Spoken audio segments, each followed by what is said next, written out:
the inheritance they tried to hide, and the legacy they couldn't erase. The cold welcome at Willow Creek. The city noise faded as I drove, the monotonous gray of skyscrapers giving way to the sprawling green of the countryside. Each mile that passed was a step back in time, towards the familiar silhouette of Willow Creek, towards the source of both my greatest comfort and my deepest wound. I had to know what was in that envelope, and the only person who might have an answer was my grandmother. The gravel of the long driveway crunched under my tires, a sound that used to signal summer visits and iced tea. Now it just sounded like breaking glass. I parked and stepped out, the thick, sweet scent of magnolias hanging heavy in the air.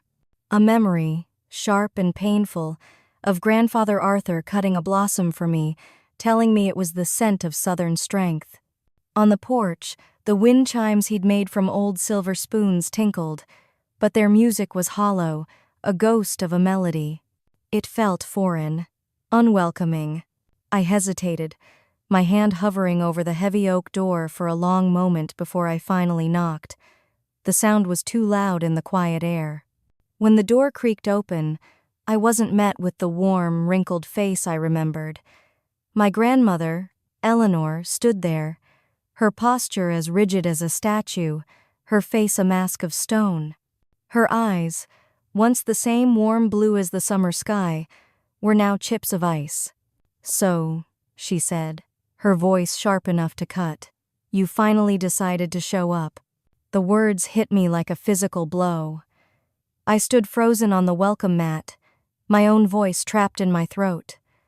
I searched her face for anything a flicker of warmth, of relief, even confusion. There was nothing. Just a vast, cold emptiness. "Grandma, what's going on?"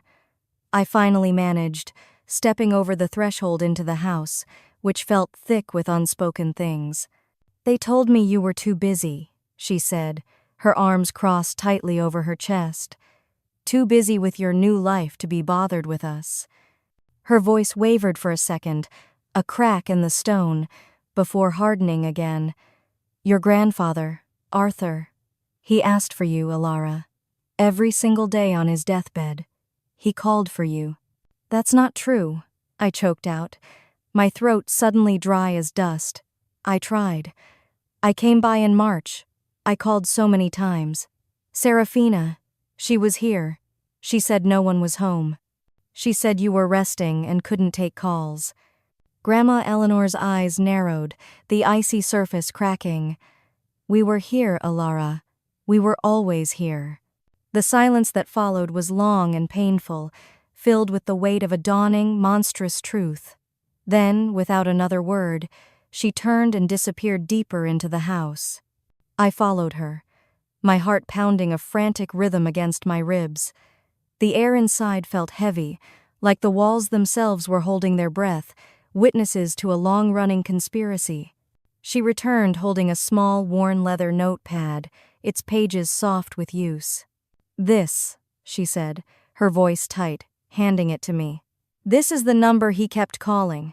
I recognized his handwriting, instantly blocky and neat, just like the labels he put on his jam jars. But the number scrawled on the page wasn't mine. It wasn't even close. "Grandma, this isn't my number," I whispered, feeling the floor shift beneath my feet. "I've had the same one since college." She stared at the notepad, her brow knitting together in a deep, troubled line. "They told us you changed it, said you didn't want to be tracked down, that you were ashamed of us." "No," I said, backing away until I felt the solid wall against my shoulders. It was the only thing holding me up. "No, they lied. They cut me off from you. On purpose." It was a wild accusation, a desperate shot in the dark, but the moment I said it, I knew it was true. It was the only thing that made sense of the cruelty, the coldness, the fake number in my grandfather's dying hands. Eleanor's fingers trembled as she traced the unfamiliar digits in the notepad. The cold anger in her eyes melted away, replaced by a dawning horror. She looked at me, truly seeing me for the first time in years, and her voice dropped to a whisper, heavy with a new kind of dread. The number wasn't the only lie they told. The funeral. I held my breath, a new kind of dread coiling in my stomach. I had pushed the memory of the funeral down, buried it under layers of shame and hurt. Now, her words threatened to unearth it. "What about the funeral, Grandma?" Eleanor looked at me, her face pale, the horror in her eyes now mingled with a profound sadness. "The funeral was at 9 in the morning, Elara. 9 in the morning, not noon." The words hung in the air between us, heavy and toxic. I saw it all again with horrifying clarity. Me, arriving at the grand, silent doors of the old stone church at 5 minutes to 12, my heart heavy with grief, finding it locked. Peering through the stained glass to see nothing but an empty church, the flowers already wilting on the altar. I had assumed I'd gotten the day wrong, a mistake born of sorrow and stress. I had walked away burning with a shame so deep it felt like it had stained my soul. "They told me it was at noon," I whispered, the memory stealing my breath. "I know," she replied, her voice breaking. "And they told everyone else. They told everyone you didn't care enough to show up." That was it. That was the crack that broke the dam. The carefully constructed walls I had built around my heart for years finally crumbled. A sob escaped my throat, raw and ragged. In that moment, all the distance between my grandmother and me vanished. We weren't the accuser and the accused anymore. We were just two women who had loved the same man, united in grief and blindsided by the same cruel betrayal. I sank down onto the floral armchair near the fireplace, and she sat beside me, her hand finding mine. Her skin was thin and cool, but her grip was strong. We didn't speak. We didn't need to. The silence was thick with everything that had been left unsaid for years, a shared sorrow that was both a poison and, somehow, an antidote. After a long time, the grief began to recede, and in its place, something else took root, a cold, hard resolve. I saw the shift in Eleanor first. She straightened her spine, and the heartbroken slump of her shoulders disappeared. Her hands, which had been trembling, grew still. A fire I hadn't seen in years ignited in her eyes, burning away the tears. She stood up. "I'm calling them." "Calling who?" I asked, my voice still hoarse. She didn't answer right away. She walked with a deliberate, unshakable purpose to the kitchen wall, where my grandfather's old-fashioned rotary phone still hung a relic he had refused to replace. She lifted the heavy black receiver and began to dial. Each whir and click of the rotary dial was a loud, percussive sound in the quiet house, like a gavel striking, a judgment being rendered. Whir click. Whir click. Each number was a nail being hammered into the coffin of their lies. When the line finally connected, her voice was pure ice. "Beatrice," she said, her tone devoid of any warmth. "I need you, Julian, and Serafina. Here. Now." I could hear a muffled, indignant protest from the other end of the line. Eleanor cut it off without a second thought. "No, it cannot wait. Be here in an hour." She didn't wait for a reply. She placed the receiver back on its cradle with a definitive clatter. The summons had been issued. Then she turned to me, her expression unreadable but resolute. "The lawyer is on his way too, Mr. Finch." I blinked. "Grandpa's lawyer?" She nodded, a grim finality in the movement. "Your grandfather left some things. Final instructions. He made it very clear they are only to be read with everyone present. So, that's exactly what we're going to do." I sat at the kitchen table, the same table where Arthur used to help me with my science homework, now feeling like the calm center of a gathering storm. The sound of a car crunching the gravel outside broke the silence. Eleanor put a steadying hand on my shoulder. "Stay here. Wait for my signal." From the kitchen, I could hear them arriving, one by one. My mother Beatrice's voice, dripping with a false sweetness that always set my teeth on edge. My father, Julian's impatient, measured tone, as if this was all a tedious inconvenience. And finally, Seraphina's dismissive sigh, the sound of a queen bothered by the petty concerns of mortals. They were walking into a trap, and they didn't even know it. The murmur of their voices was cut short by the arrival of a new one, calm and professional, Mr. Finch. The air grew still. Then, my grandmother's voice, clear and strong as a bell, rang out from the living room. "Alara, come in now." That was my cue. I smoothed down my simple dress, took a deep breath, and pushed through the swinging door. 3 heads turned in my direction. The effect was instantaneous and utterly devastating. It was like watching 3 masks shatter at once. My mother's practiced smile froze and fell. My father's jaw tightened, a muscle twitching violently in his cheek. But Seraphina, her face went pale, a stark, chalky white against her perfectly styled hair. Their expressions were an entire story, a rapid-fire sequence of annoyance unraveling into disbelief, then morphing into raw, naked fear. They weren't just surprised to see me, they were terrified. I held their gazes, one by one, my back straight. If they expected me to flinch or cower, they were about to be sorely disappointed. Years of being made to feel small had forged an iron rod where my spine used to be. Grandma Eleanor gestured to an empty armchair across from them, and I sat down, my movements slow and deliberate. Mr. Finch, a kind-looking man with weary eyes, gave me a brief, unreadable nod before opening his leather briefcase. He pulled out a thick manila envelope sealed with wax. "We are all here," he began, his voice filling the suddenly tomb-like silence. "This is the last will and testament of Arthur Vance, recorded and sealed as per his final instructions." He broke the seal and began to read.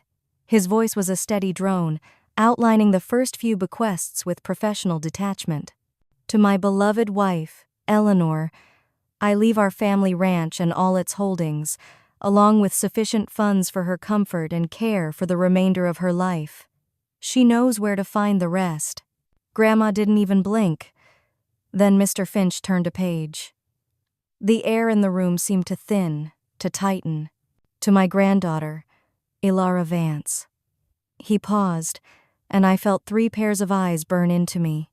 "I leave the entirety of the Vance Legacy Institute, located at 14 Willow Bend Road, including all laboratory equipment, active research patents, its intellectual property, and its fully funded operating endowment."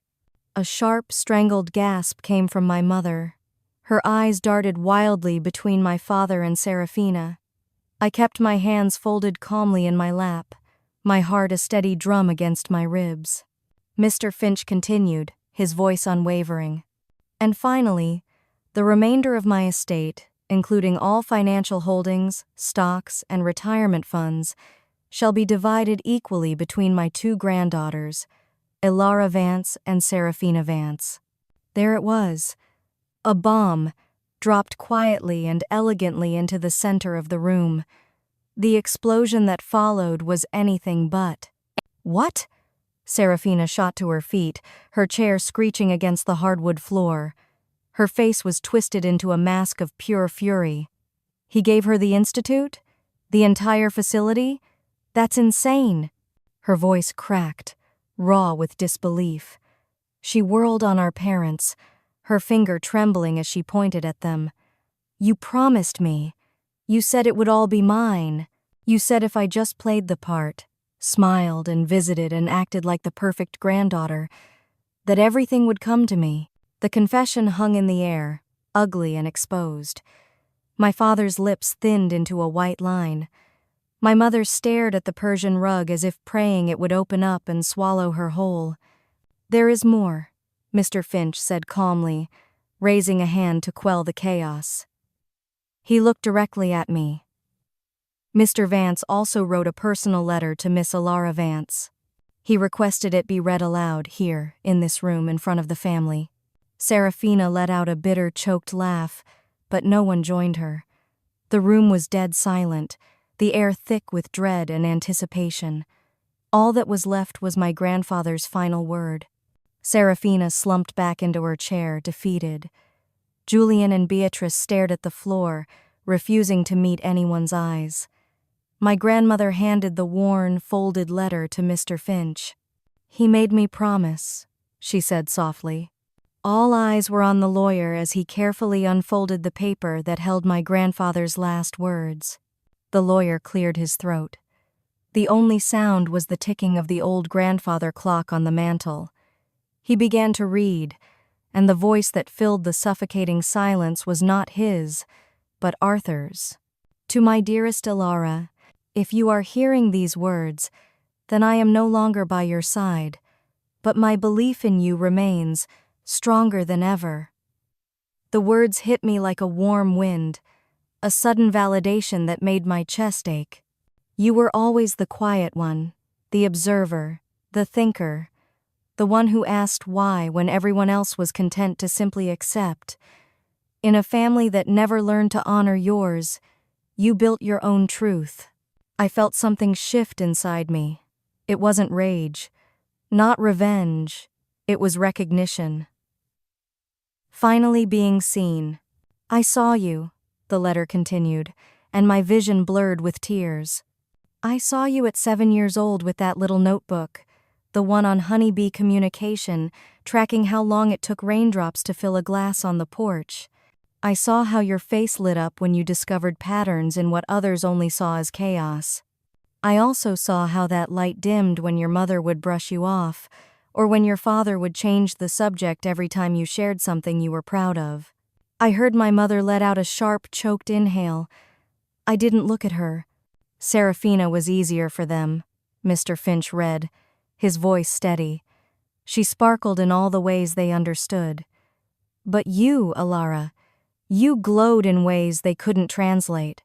And instead of trying to learn your language, they simply shut you out. I don't blame your sister entirely.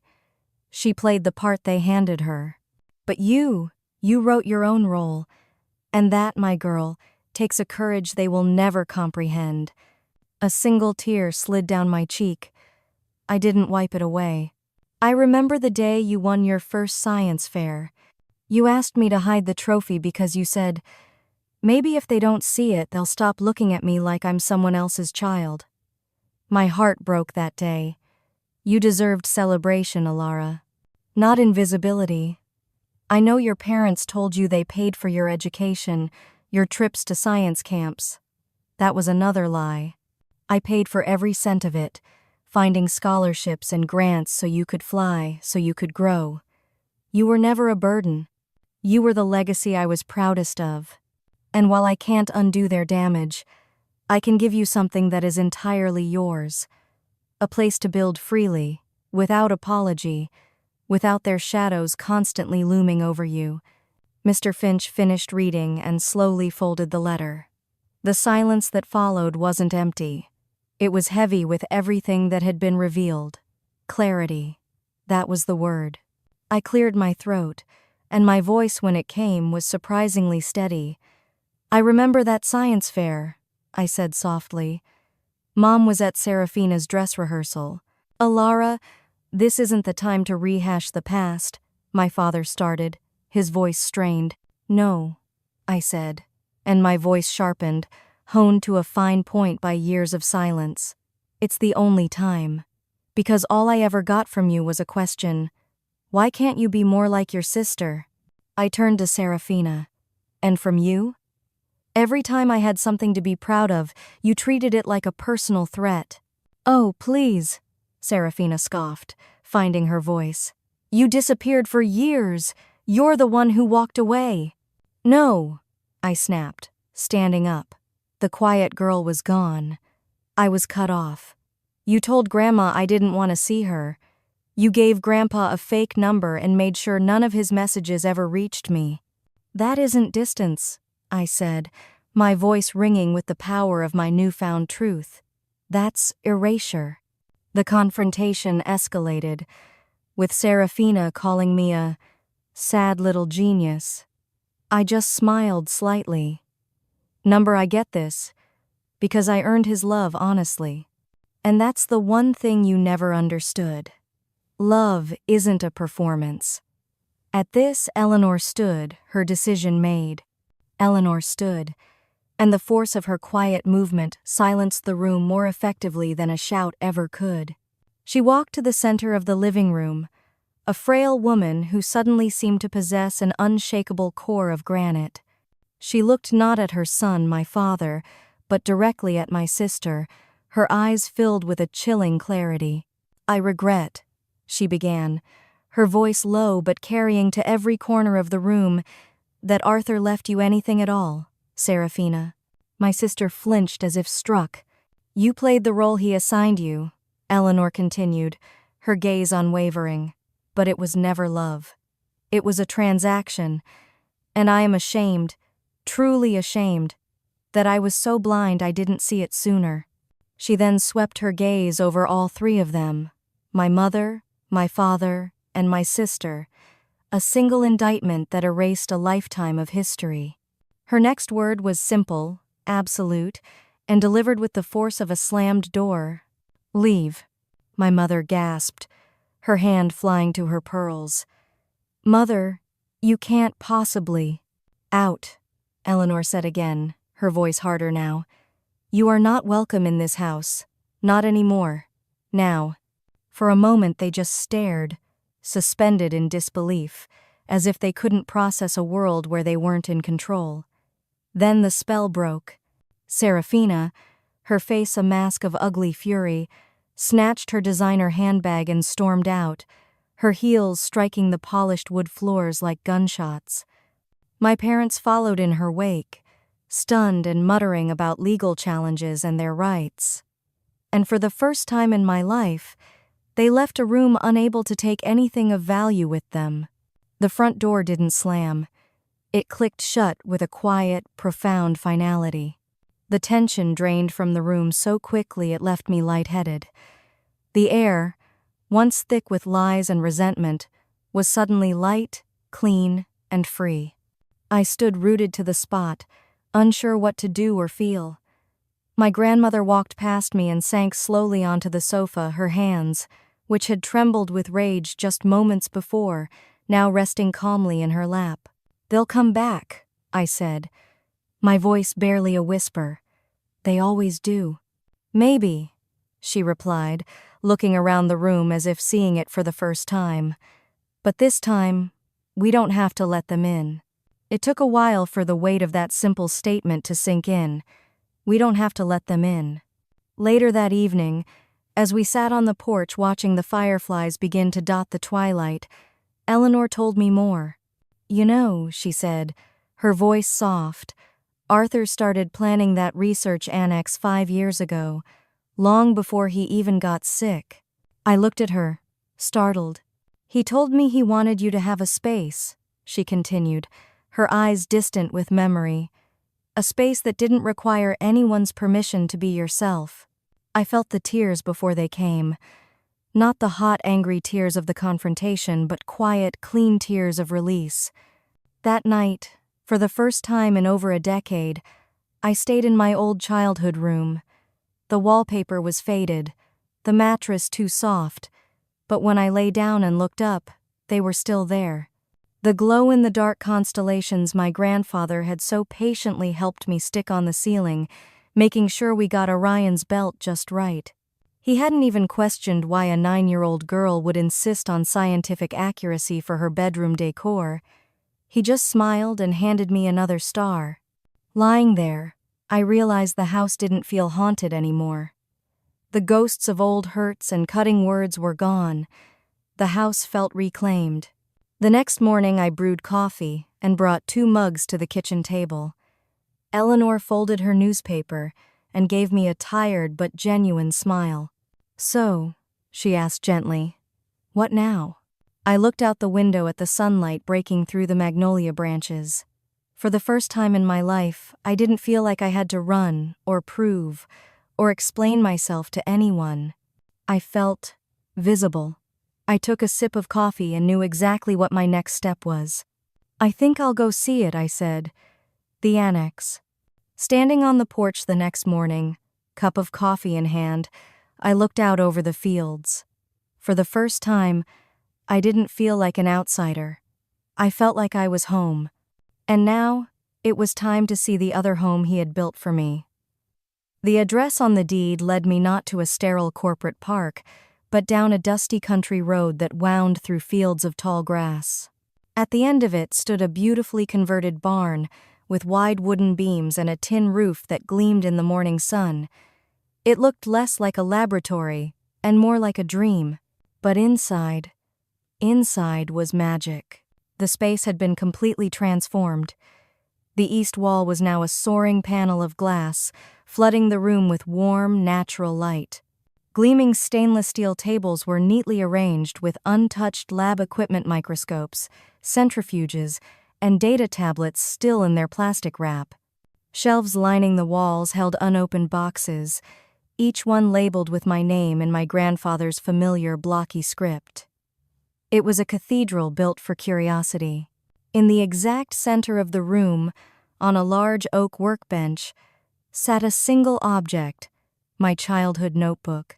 The one with the faded blue cover and torn pages, filled with my messy 7-year-old handwriting and tiny, intricate diagrams of honeybee communication systems.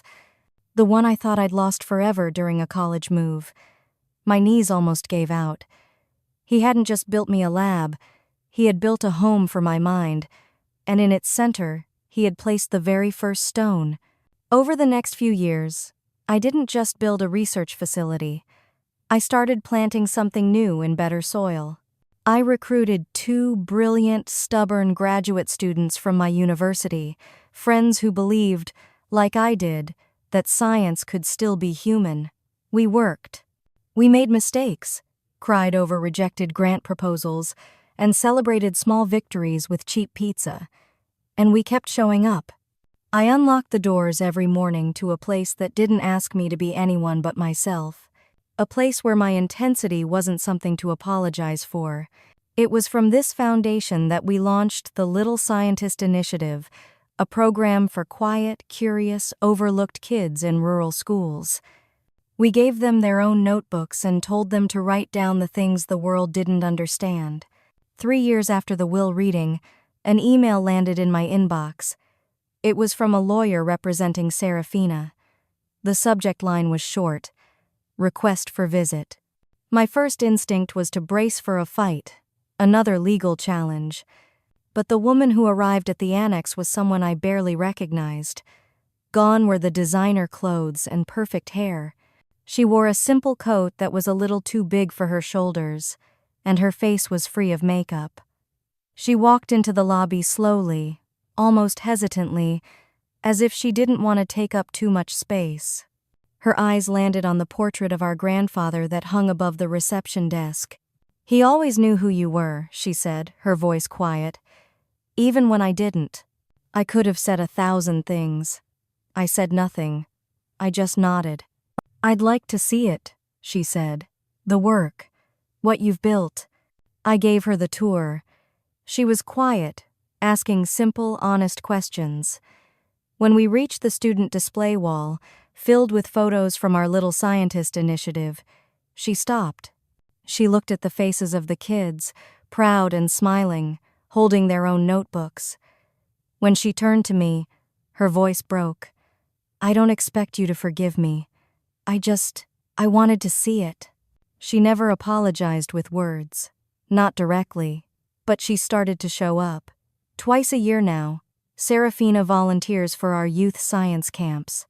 She helps the kids with their presentation skills, coaching them on how to explain complex ideas with confidence. The kids adore her. They call her Coach S. At the end of her first summer, she handed me a folder, her gaze fixed on the floor. "I wrote a communication guide for the shy kids," she said, almost embarrassed. "Thought it might help." I opened it later that night. It wasn't perfect, but it was thoughtful. It was gentle. It was real. "We're not sisters the way other people mean it. Not yet." But in this tiny corner of a world our grandfather dreamed up, we've stopped pretending. And somehow, that feels like the beginning of something true. 6 years have passed since the will reading. 6 years since the front door of my grandfather's house clicked shut, sealing off a version of my life I no longer recognize. Just last month, I stood on a stage in San Francisco, the lights bright but not blinding, accepting a national award for climate innovation. I felt the comfortable weight of a navy blue suit on my shoulders, and the even more comfortable weight of my grandfather's old silver pocket watch tucked inside the breast pocket. It was a gift from my grandmother last year. Inside the lid, he had kept a tiny circular photograph of me at 10 years old, grinning from ear to ear next to my honeybee communication display at the county science fair. He carried it with him every day, Grandma had said. Now it sits on my desk at the annex, right where the morning light hits it. I haven't spoken to my parents since that day. Sometimes their names appear in emails I don't open, announcements for charity galas or financial articles from the sunny coast of Florida where they retired early. I don't hate them. I don't think about them enough for that. What I feel instead is a quiet, settled peace. The space they used to occupy in my head is now filled with the work. It's filled with the thought of drought-resistant seed varieties we developed that are now feeding thousands. It's filled with our partnerships that share regenerative farming techniques across continents. Some evenings, I walk to the far end of the annex fields, past the solar irrigation test beds and the kids' garden plots, to an old wooden bench Arthur built by hand. From there, I can see the stars. Real ones, not the glow-in-the-dark kind I stuck to my bedroom ceiling as a girl, but they still make me think of her. The one who kept asking why, even when no one cared to listen. The one he never stopped believing in. He never let me disappear. I understand now that his greatest gift wasn't the money or even the institute. It was the validation, the proof that I mattered.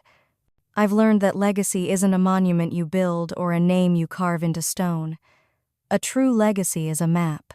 A map built from choices, from kindness, and from the tiny anchors of belief you leave behind for someone else to follow when the world tries to convince them they are lost. It's a path that shows them the way back to themselves. And on nights like this, when the wind moves just right through the tall stalks of corn, I swear I can hear his voice in the rustling leaves, whispering the same words we stamp on the first page of every notebook we give to our little scientists. Write the things they don't understand. One day, the world will. I look up at the vast, star-dusted sky and smile. And now, finally, it does.